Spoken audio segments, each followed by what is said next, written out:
গুরু গুরু কি হয়েছে সকাল সকাল এরকম ভ্যাবা করতেছস কেন? দারোগা আবার আসছে।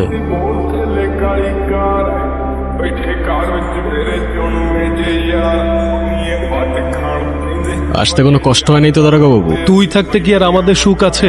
কি বলতেছেন? আমরাই তো সুখ বেছি। জবানটা একটু বেশি চলতেছে না তোর? আমার জবান বেশি চলতেছে কিনা জানি না, কিন্তু আপনাদের পা অনেক বেশি চলতেছে।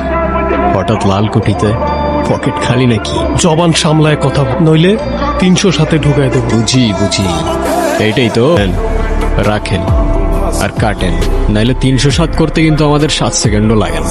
আরে আগে দিবি না, তাইলে তো আর এত ঝামেলা করি না। আবার পকেট ভরছে, আমিও খুশি, আবার পকেটও খুশি। কিছু মনে না করলে একটা কথা বলি দারোগা বাবু, আগুন ছাড়া সিগারেট জ্বলে না, আর আপনার মতো সরকারি লোকের পকেট কখনো ভরে না।